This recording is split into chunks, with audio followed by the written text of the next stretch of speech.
Assalamualaikum warahmatullahi wabarakatuh. Mudah-mudahan kita semua masih tetap dalam doanya Allah sahabat. Kisah Nabi Isa dalam Al-Quran dan Alkitab. Sebagaimana Nabi Zakaria dan Yahya alaihissalam, Nabi Isa alaihissalam pun tidak disebutkan dalam Alkitab Yahudi, karena orang Yahudi menganggap Nabi terakhir mereka adalah Malaiki sekira abad ke-5 sebelum Masehi. Sementara dalam Alkitab Nasrani, 4 Injil kanonik atau Injil yang disukai gereja sebagai kitab suci, yaitu Injil Markus, Lukas, Matius, dan Yohanes, sejatinya adalah buku biografi atau kisah kehidupan Nabi Isa versi kalangan Nasrani. Nama Nabi Isa. Di antara perbedaan kisah Nabi Isa dalam Al-Quran dan Alkitab adalah namanya. Nama yang digunakan dalam Alkitab bahasa Indonesia adalah Yesus.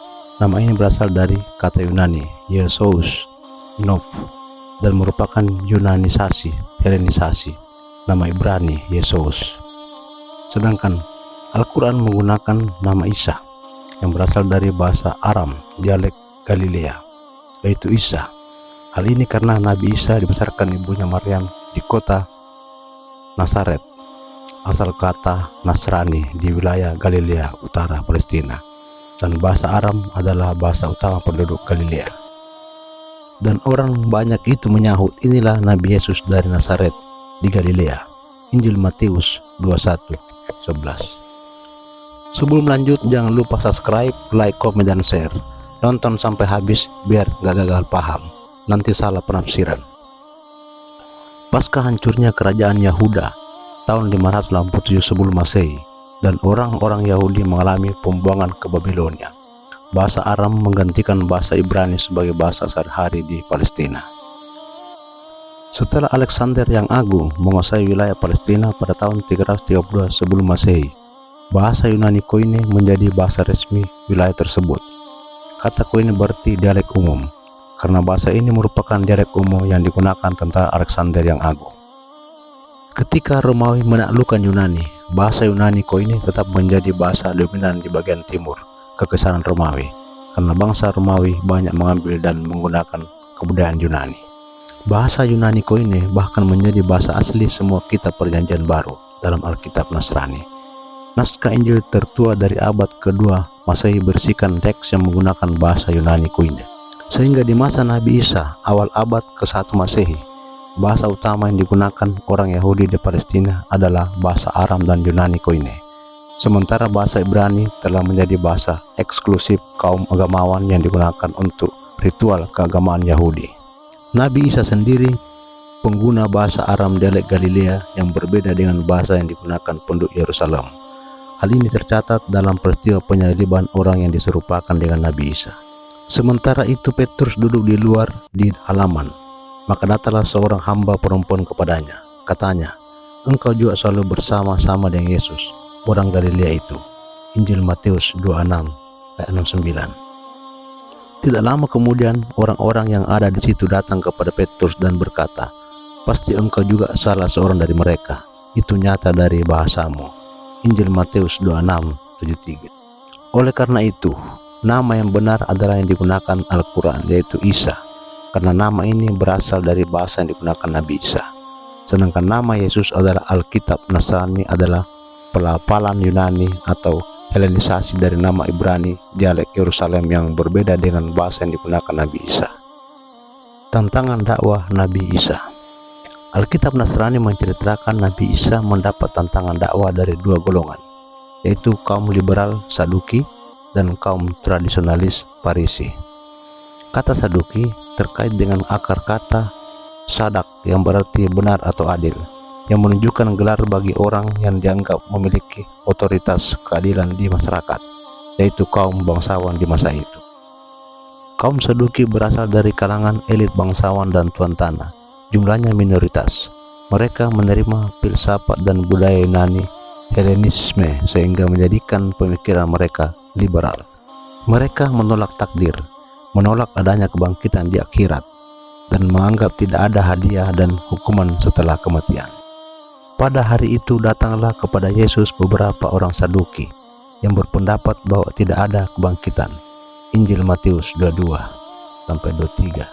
Sedangkan kata Parisi terkait dengan akar kata parisa dipisahkan, yaitu pemisahan atau penolakan terhadap unsur atau orang non-Yahudi termasuk budaya Yunani. Kaum Parisi menolak pemikiran dan budaya Yunani. Mereka berasal dari rakyat kebanyakan, jumlahnya mayoritas, sehingga kerap mengaku sebagai pemegang otoritas keagamaan yang sah. Karena itu, di dalam Injil, orang Parisi sering disandingkan sebagai ahli Taurat. Mereka mengambil sikap tradisionalis, yaitu bersandar pada pengajaran lisan atau oral Torah, di mana pendapat ulama mereka dan adat kebiasaan lebih diutamakan daripada dalil-dalil teks. Ritual mereka menjadi dasar peribadatan Yunani saat ini. Kemudian datanglah beberapa orang Farisi dan ahli Taurat dari Yerusalem kepada Yesus. Injil Matius 15 ayat 1. Tetapi jawab Yesus kepada mereka, "Mengapa kamu pun melanggar perintah Allah demi adat istiadat nenek moyangmu?" Injil Matius 15 ayat 3. Injil juga menceritakan bahwa kaum Farisi sering berbeda antara perkataan dan perbuatan. Nabi Isa juga mencela kaum Farisi yang suka membangun kuburan orang-orang soleh. Ahli-ahli Taurat dan orang-orang Farisi telah menduduki kursi Musa. Injil Matius 23 ayat 2. Sebab itu, turutilah dan lakukanlah segala sesuatu yang mereka ajarkan kepadamu. Tetapi janganlah kau menuruti perbuatan-perbuatan mereka, karena mereka mengajarkannya tetapi tidak melakukannya. Injil Matius 23 ayat 3.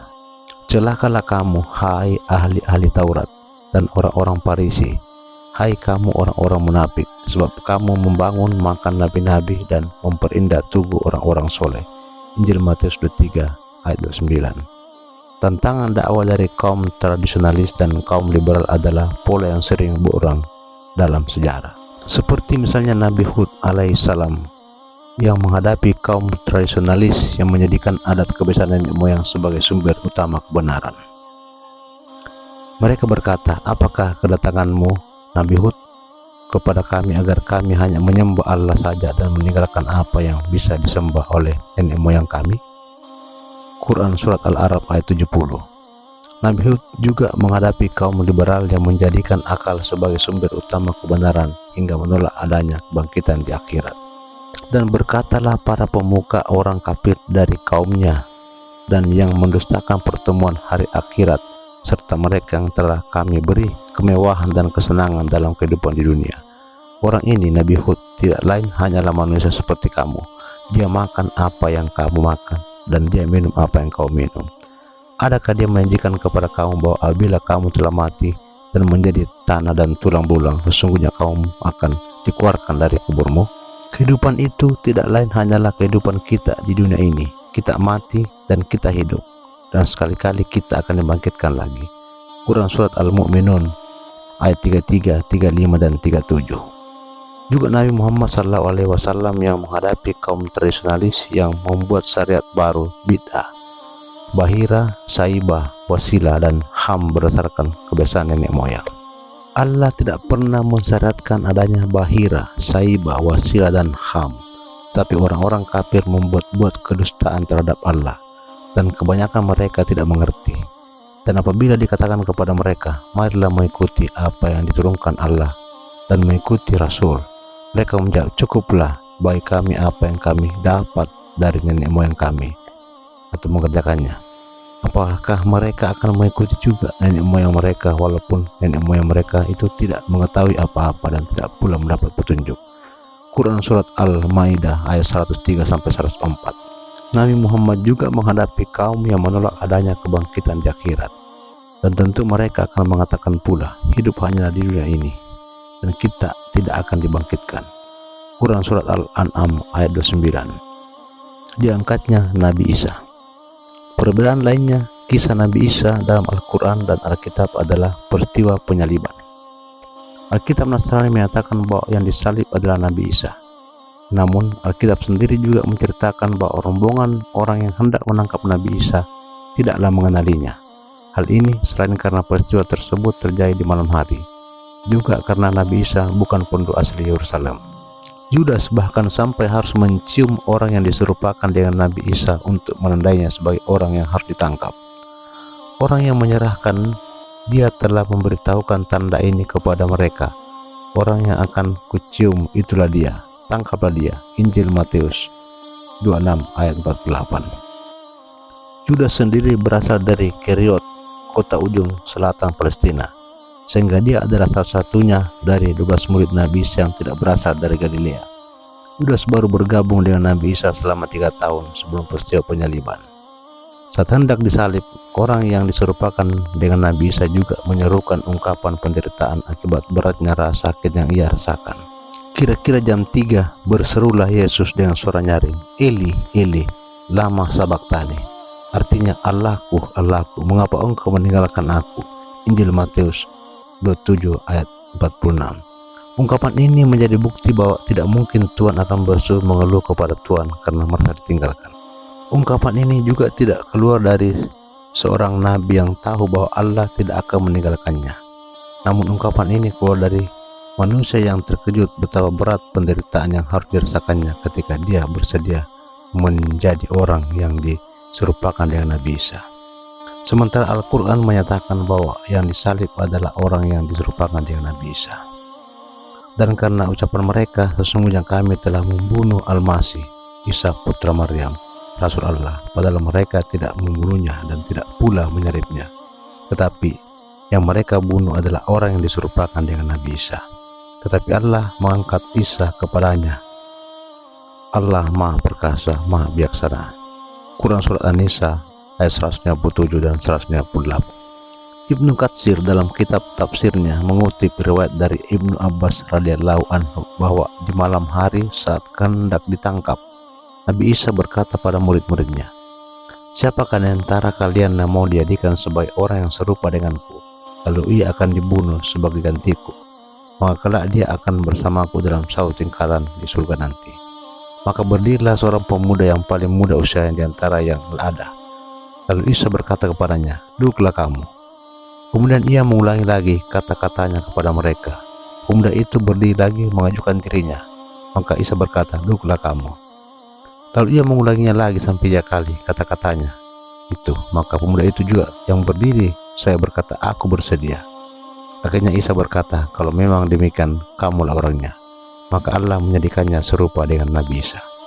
Sedangkan Nabi Isa sendiri diangkat ke langit dari salah satu bagian atap rumah tersebut. Wallahu a'lam bishawab. Terima kasih telah menonton. Jangan lupa subscribe, like, komen, dan share. Wallahul muwaffiq ila aqwamit thoriq. Wassalamualaikum warahmatullahi wabarakatuh. Irwan Story.